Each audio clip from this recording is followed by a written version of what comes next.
In John 1:1, we see pros ton theon, with the word. But why is pros translated as with rather than to, toward, or with? Well, in this video, we're going to look at exactly why. In fact, in this video, we're going to look at the two reasons why prepositions tend to be challenging for new students of Biblical Greek, and sort of try and simplify that down so you can understand it a little bit. Before we get to that though, you can see we've got some pretty cool t-shirts. These are available for a limited time. You can see them below this video. We're only going to do this for a short time, so just go grab yours if you want one. Now, like I said, prepositions are one of those things that people often find very difficult when they're going through beginning Greek. What do you mean a preposition can have more than one case and changes its meaning in more than one case? Well, in this video, we'll talk about the two reasons really why prepositions do tend to change their meanings a bit. So let's start by talking about what is a preposition. Well, prepositions indicate the location either spatially, like a physical location, or in time, something related to something else before or until, or a metaphorical location even, such as in Christ. So in every one of these cases, regardless of whether it's a spatial idea, whether it's a temporal idea, or whether it's a figurative idea, it still has this basic idea of location. It's a location in time, a location in some non-physical object, some abstract idea, or an actual location, like around the city or something along those lines. And really, when prepositions started out, they started really very much as strictly physical location and then became temporal, and then the figurative followed on after that. But in all these cases, they still retain that core idea of a location relative to some other thing. And if you remember that, it's going to make your memorization of prepositions much, much easier. Oh, and one more thing. If you want to grab a sheet that explains all of this, then I'll provide it below this in the description below. Go in the description below and you can grab the this sheet that explains all of what I've just been talking about in this lesson in more detail, and even gives you a nice little picture that you can use with all these different elephants on it as well, because we like elephants. There are two things that change the meaning of a preposition, if you like. And the first one, as you probably know, is the case of the object that the preposition is then going to take, right? Now, just like verbs, prepositions take an object. The object, if you like, is the thing that follows the preposition. So pros ton theon is the word was with God. Pros ton theon, with God. Okay, so that tends to be how it happens. And we're going to look at that a little bit later to figure out, well, what happened to the pros in there. So as you probably know, prepositions tend to precede a word or a group of words, a phrase if you like, and what follows the preposition tends to be called then the object of the preposition. Now this object tends to affect or modify the preposition to some extent. More specifically, the case of the object of the preposition sharpens, if you like, or clarifies the meaning or the significance of a preposition. So in the beginning, technically, a preposition would govern the case of a preposition. Over time, though, the prepositions came to be understood to be governing the cases. And so that is, the preposition then would determine the case of the object that is, to produce a specific meaning. Now, this is important because there are times when the case of the object is sufficient to indicate some sort of prepositional idea on its own without even inserting a preposition. Datives often have the idea of location. In fact, under the 8-case system, there was a locative case, rather than we see that now as a part of the dative case. But there was a locative case, and that locative case had the idea that it was telling you a location of something. Similarly, the genitive case, it also has the idea of the ablative idea, which is a separation idea. So again, even within the cases, you tend to find that there's this locative or spatial idea at times that gets put in there. And accusatives are sort of similar, although there's a whole lot of discussion around how the accusative fits, and most grammarians will say that the accusative case was probably the original case, and the dative and the genitive cases sort of became they sort of offshoots of the accusative case, if you like. So accusatives then tend to constrain or extend the idea of the verb, or in this case, the preposition. So in each of these things, the case has, in a sense, this spatial idea to some extent. So then, why prepositions? Well, prepositions clarify or refine the meaning of the cases. So you can see then how these work together. So a good example of this in 2 Corinthians chapter 5 verse 14, it could be the love of, it's the he agape to Christo, the love of Christ. Now, it could be that this means the love for Christ, making it an objective genitive. Or it could be the love that Christ shows, making it a subjective genitive. So this is one of those ambiguous uses of a case. It could go either way. But we could clarify this simply by putting a preposition in there to say, he agape, he hupo to Christo. The love by Christ, right? The love that is shown by Christ. And this would make this very clear. And so this is really the reason why prepositions are so much more used in the Koine period than previously, because it's just clearer for users of the language who really aren't as familiar with the nuances of cases and so on. So knowing that the case can indicate location and the preposition clarifies it should help you to see that the preposition and the case are working together to further define it. But what about prepositions that take more than one case? Well, remember, again, we're refining the meaning of the preposition with the case, so they're working together. Now, this is actually quite helpful, especially when you remember that the prepositions are always going to retain this spatial meaning. So when we get to those three prepositions that take all three of those oblique cases, the genitive, the dative, and the accusative, then you're going to see that the same kind of idea is going to be used with these. It's got that same spatial idea. So epi. Epi means to rest upon something, right? And if you look at this in the accusative and in the genitive, that's pretty much how it's always used. And yes, the glosses you get may be a little different, but the base idea is pretty consistent with that idea of sitting on something. Now, when it comes to the dative case is often used with the epi preposition because it's used more metaphorically. So you're not sitting upon something necessarily just with the locative idea of the dative, although you do get that.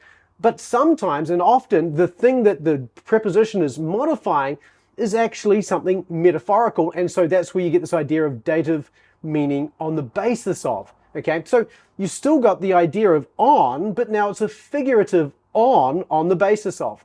The same thing goes with para as well. Para means generally besides, right? Next to something. But then when you add it with the genitive ablative idea kicks in and sort of says, away from the side of, right? From the side of then tends to be the idea or the gloss that you'll get when you come to memorize this.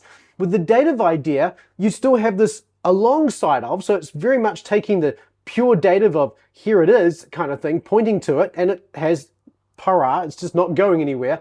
And then in the accusative, it's got this extent idea that sometimes then has the idea of motion to the side of something. So again, you can see how the cases are modifying and really honing and refining the base idea of the preposition itself. Now, there are, of course, the 6 prepositions to take 2 cases, but again, some of those prepositions are inclined more toward metaphorical use. For instance, kata is one of those prepositions that often is used in a metaphorical or figurative sense rather than its core spatial sense. So kata, down from, right? That's that with the genitive. Again, you've got that ablative idea down from. So kata means down, right, as you probably know. And in the accusative sense, kata has often still retains that idea. So for instance, in 2 Corinthians 8 verse 3, down into the depths of their poverty, right, is kind of the idea there. So it still retains that spatial idea, but again, it's kind of got more of this figurative idea that comes with it. And so kata is one of those ones that's often used more figuratively. And so perhaps that's what makes kata and prepositions like kata a little more challenging. The fact that it's using these in a more metaphorical sense rather than in a more literal sense. In fact, most of the uses of kata in the Bible, in the New Testament at least, are actually metaphorical or figurative uses rather than, pure spatial uses. But others of those that use just 2 cases, like peri, are pretty much always used of a physical location, and maybe sometimes because concerning, right, or about in the accusative. But it's the same kind of thing. About, we would say about rather than concerning, generally speaking. And again, if you've got that idea of about, you've still got the basic spatial idea there. But in this case, because you're talking about the accusative case, it extends it to a metaphorical idea and allows you to sort of say, well, it's concerning this metaphorical or this abstract concept. The point is that in each of these cases, the spatial idea is retained and the preposition works together with the case to refine the meaning of the prepositional location that the author is trying to get across. So this is one of the reasons why the preposition can change with its cases, because the case and the preposition are working together to refine the meaning. The second reason prepositions change, and this is probably the one that catches people out more often, is because of the way it's working with the verb. Now, according to grammarians, prepositions originally started as adverbs, and just like adverbs, they have to agree with the verb that they're modifying. So adverbs agree in gender and number with the verb that it's modifying. And in the same way, prepositions being derived from adverbs also have to agree with the verb that they're modifying too. And you say, well, how so? Well, prepositions have the idea of either motion or rest. So pros, for instance, motion towards something. Epi, rest upon something. Pros has the idea of motion. Rest is built into the idea of epi. And so all prepositions are either a preposition including the idea of motion or the idea of rest. Now, verbs have a similar concept. It's transitivity and stativity, or intransitivity. Now, a verb that is transitive has the idea that this verb is affecting an object. It's often going to take its object in the accusative case because it's affecting the object that's then given in the accusative case. But some verbs don't need an object because they're intransitive or perhaps stative. And sometimes you'll find, well, for the most part, you'll find that prepositions are paired with the verb that makes the most sense. So now, if you've got a verb that is intransitive, such as the one who sat upon the throne, the verb here is built into this participle, right? Sitting, the one sitting upon the throne. The idea of sitting is an intransitive idea. It's not affecting anything. In fact, the subject is the one affected by the action, right? It's saying this is the action or the state better of the person who is being discussed, in this case, the one sitting, right? Now, because of that, this is paired with a stative verb, a verb of rest, if you like, as well. Similarly, if you get a verb that has the idea of motion or can take the idea of motion, often it will be paired with a preposition that also has the idea of motion in some sense. So here in Matthew 2, verse 15, I called my son ek Aegypto. I called my son out of Egypt. Okay, so here you've got an example where the calling has the idea of bringing somebody out of something, and the preposition matches that really nicely. So far, so good. So you can see in these examples that the preposition and the transitivity of the verb work well together. So that brings us then to the question I started with, what about John 1:1? What's going on here? Why does that not work here? Well, you can see here that the verb is ain. Ain is the verb, it's aimi, and it's working with a pros, the pros preposition. Now, what happens then when you get a stative verb, because aimi is a stative verb, it's not affecting anything, right? The word was doesn't necessarily need an object, although in this case it could take the word was God, but typically when you get an arrangement like that, you're going to have a nominative on both sides. So this is an interesting arrangement, and again you can see that the pros and the cases are working together. So again, the question is, well, what happens when you get a mismatch between a stative verb and a preposition that has, say in this case, motion associated with it? And what happens is, because the verb is the primary punchline or linchpin, if you like, of the entire sentence in Greek, or clause at least in Greek, what happens is that the stativity or motion in the verb overrides the stativity or motion of the preposition. And that's what's happened here. And so rather than it being to, toward, or with for pros, it ends up being the stative idea of with alongside of. And so it overlaps in that sense very much with the idea of para, if you wanted to say that, put it that way. However, this is standard convention, at least it is for John. He uses this quite a lot. And so the idea of the motion of the verb overrides the idea of motion in the preposition. And so those are the two reasons why prepositions change their meaning and why they are so challenging as you start getting into prepositions to learn and understand. First of all, they have different cases, and those cases refine the meaning. But if you understand that those cases only refine the meaning, then that makes things a lot easier, right?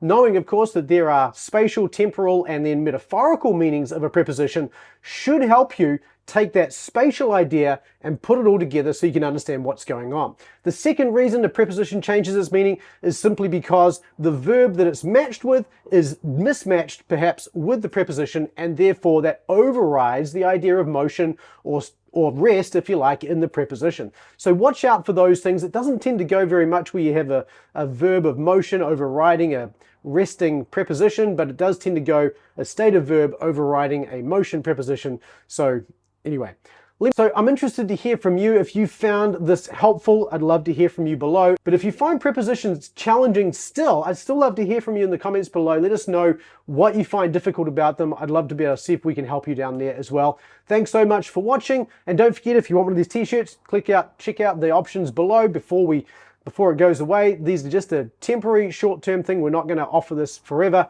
but go check out them below. Thanks so much for watching. We look forward to seeing you in the next video.